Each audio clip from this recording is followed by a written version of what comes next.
ನಮ್ಮ ಜಿಲ್ಲಾ ಮಂತ್ರಿಗಳು ಕೊಡ್ಲಿ, ನಮಗೆಲ್ಲ ಕೊಡ್ಲಿ, ಇಂಥ ಕೆಲಸ ಮಾಡಿ ಒಟ್ಟಾಗೆಲ್ಲ ಮಾಡೋಣ. ಅದು ಬಿಟ್ಬಿಟ್ಟು ಅಧಿಕಾರಿಗಳಲ್ಲಿ ನಾನು ಅಧಿಕಾರಿಗಳು ಎಲ್ಲ ಒಳ್ಳೆಯವರಿದ್ದಾರೆ ಅಂತ ಹೇಳಲ್ಲ. ಪ್ರಾಮಾಣಿಕ ಅಧಿಕಾರಿಗಳು ಇದ್ದಾರೆ, ತಪ್ಪು ಮಾಡಿರುವಂತ ಅಧಿಕಾರಿಗಳು ಇದ್ದಾರೆ. ತಪ್ಪು ಮಾಡುವಂತ ಅಧಿಕಾರಿಗಳಿಗೆ ತಿದ್ದಿ ಇಡುವಂತ ಕೆಲಸವನ್ನ ನಾವೆಲ್ಲ ಮಾಡೋಣ, ನಮ್ಮ ಜವಾಬ್ದಾರಿ.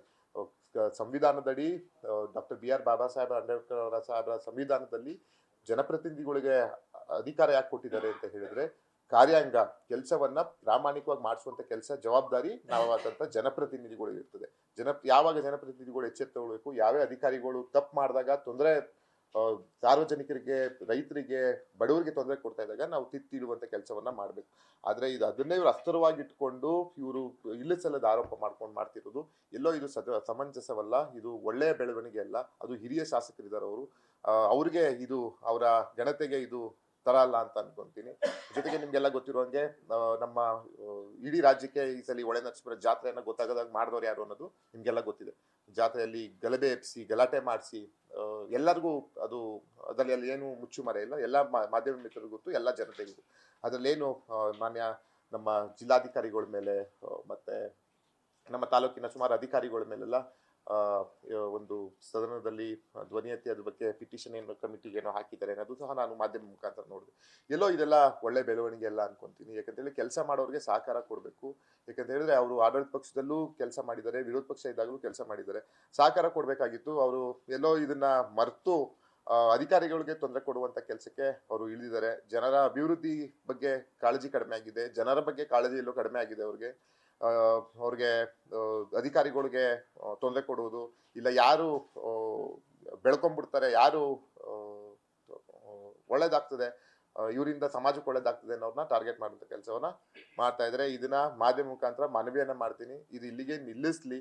ನಾವು ಅವ್ರಿಗೆ ಸಹಕಾರ ಕೊಡ್ತೀವಿ, ಅವರು ನಮ್ಗೆ ಸಹಕಾರ ಕೊಡ್ಲಿ. ಅದು ಬಿಟ್ಬಿಟ್ಟು ಸಲ ಇದೇ ರೀತಿ ಆದ್ರೆ ಇದು ಉತ್ತಮವಾದಂತಹ ಬೆಳವಣಿಗೆ ಅಲ್ಲ. ಇದು ಜನರು ಮಾತಾಡ್ತಾ ಇರೋದು. ಈಗ ನಾನು ಒಬ್ಬ ವಿರೋಧ ಪಕ್ಷದಲ್ಲಿ ಇರ್ಬೋದು, ನನ್ನ ಜಿಲ್ಲಾ ಸಂಸದನಾಗಿರ್ಬೋದು, ಸಂಸದನಾಗಿ ಮಾತಾಡೋದಕ್ಕಿಂತ ಹೆಚ್ಚಾಗಿ ಸಾರ್ವಜನಿಕರ ವಲಯಲ್ಲಿ ಇದು ಚರ್ಚೆ ಆಗ್ತಾ ಇದೆ.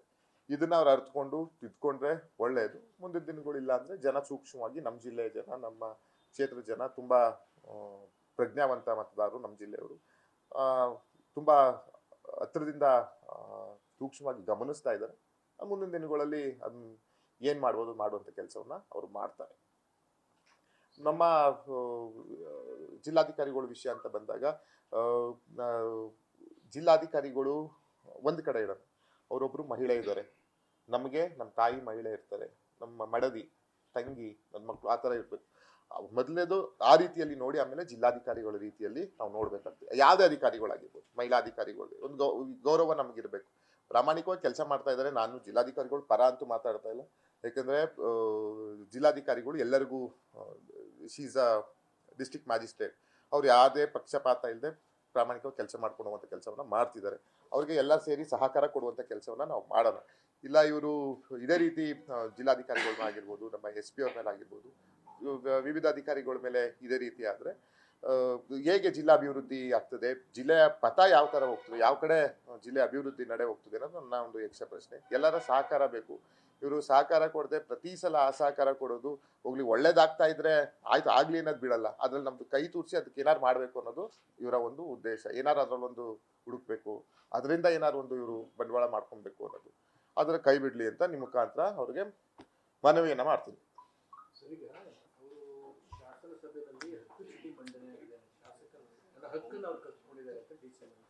ಹಕ್ಕನ್ನ ಯಾರು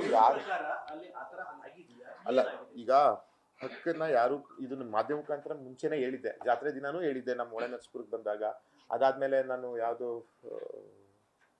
ಪ್ರೆಸ್ ಮೀಟ್ ಮಾಡಿದೆ, ಪತ್ರಿಕಾಗೋಷ್ಠಿ, ಅವತ್ತು ಸಹ ನಾನು ಇದನ್ನ ಹೇಳಿದ್ದೆ, ಏನೇನೋ ಬೆಳವಣಿಗೆ ಆಯ್ತು ಅಂತ. ಹೊಸ ಬಟ್ಟೆ ವಿಚಾರ ಬಂದಾಗ್ಲೇ ಇವ್ರಿಗೆ ಶುರುವಾಗಿದೆ. ಮಾಧ್ಯಮದಲ್ಲಿ ಏನಂತ ಹೇಳಿದ್ರೆ 2 ವಿಡಿಯೋ ಚಿತ್ರೀಕರಣಗಳಿದ್ದಾವೆ, ಅದೆಲ್ಲ ನಿಮ್ಗೆ ಗೊತ್ತಿದೆ. ಮೊದಲನೇ ಸಭೆಯಲ್ಲಿ ನಾನೇ ಒಪ್ಕೊಂಡು ಮಾಡಿದೆ ಆಗ್ಲಿ.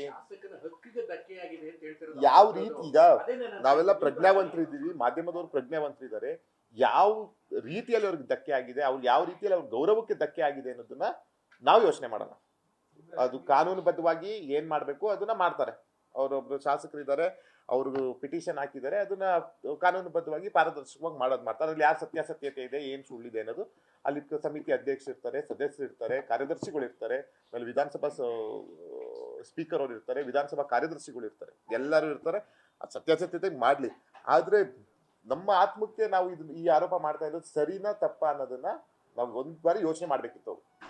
ಯಾವ್ದು ಶಾಸಕರಾಗಿರ್ಬೋದು, ಸಂಸದರನ್ನಾಗಿರ್ಬೋದು, ಹಕ್ಕನ್ನ ಕಿತ್ಕೊಳಕ್ ಯಾರ ಕೈಲೂ ಆಗಲ್ಲ. ಅದು ಜನ ಕೊಟ್ಟಿರುವಂತ ಹಕ್ಕು ನಮಗದು, ನಾವು ಕೆಲಸ ಮಾಡ್ಲಿ ಅಂತ.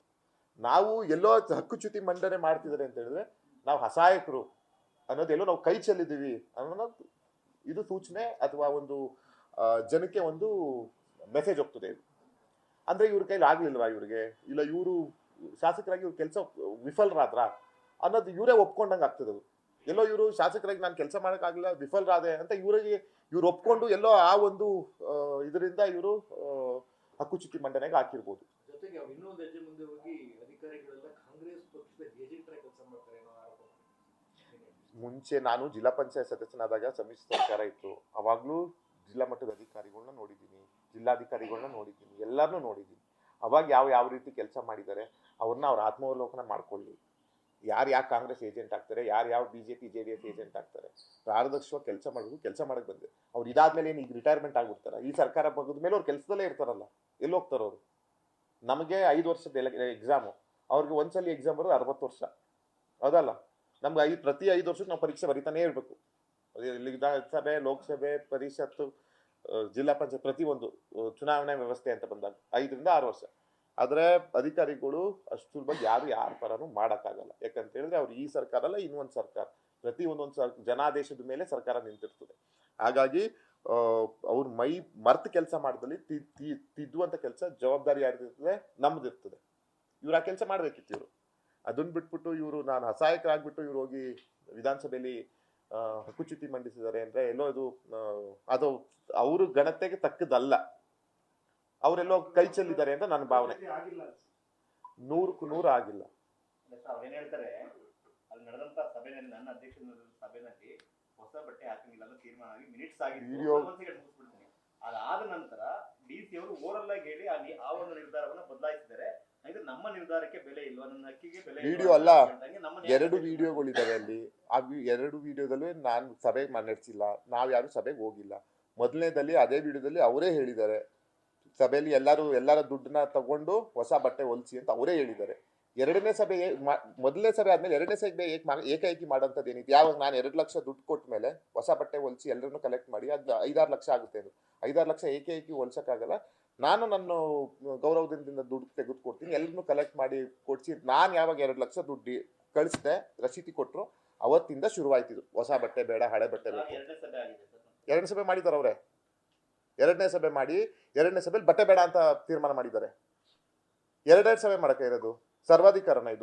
ಇದು ಸರ್ವಾಧಿಕಾರ ಅಂತಾರೆ, ದೌರ್ಜನ್ಯ ಅಂತಾರೆ, ದಬ್ಬಾಳಿಕೆ ಅಂತಾರೆ. ಇದು ಲಕ್ಷ್ಮೀ ನರಸಿಂಹಸ್ವಾಮಿ ಯಾರ ಸ್ವತ್ತು ಅಲ್ಲ, ನಮ್ಮ ಹೊಳೆ ನರಸೀಪುರದ ಆರಾಧ್ಯ ದೈವ, ನಮ್ಮೆಲ್ಲರ ಒಂದು ಆರಾಧ್ಯ ದೈವ, ಯಾವ ಕುಟುಂಬದ ಸ್ವತ್ತು ಅಲ್ಲ. ಈಗಲಾದ್ರೂ ಸ್ವಲ್ಪ ಅದನ್ನ ಬಿಟ್ಟು ಕೆಳಗಿಳಿಲಿ, ಆಗ ಲಕ್ಷ್ಮೀ ನರಸಿಂಹಸ್ವಾಮಿ ಒಳ್ಳೇದ್ ಮಾಡ್ತಾನೆ.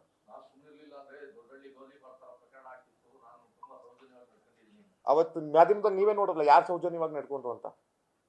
ಎಲ್ಲ ಮಾಧ್ಯಮದವ್ರು ನೋಡಿದ್ರೆ ಇಡೀ ರಾಜ್ಯನೇ ಬಿತ್ತರಿಸ್ತು. ಎಲ್ಲ ಮಾಧ್ಯಮದಲ್ಲಿ ಯಾರು ಸೌಜನ್ಯವಾಗಿ ಇದ್ದಿದ್ದು, ಯಾರನ್ನ ಬಾಯಿಗೆ ಬಂದಂಗೆ ಬೈದಿದ್ದು, ಯಾರನ್ನ ಏಕವಚನದಲ್ಲಿ ಬೈದಿದ್ದು, ಅಧಿಕಾರಿಗಳನ್ನ ಹೇಗೆ ಬೈಬೇಕು ಅನ್ನೋದನ್ನ ಒಂದು ಕನಿಷ್ಠ ಸೌಜನ್ಯತೆ ಇಲ್ಲದೆ ಮಾತಾಡಿದ್ ಯಾರು? ನಾನವರ ಎಲ್ಲರಿಗೂ ಮಾಧ್ಯಮದವ್ರಿಗೂ ಗೊತ್ತು, ಜನಕ್ಕೂ ಗೊತ್ತು.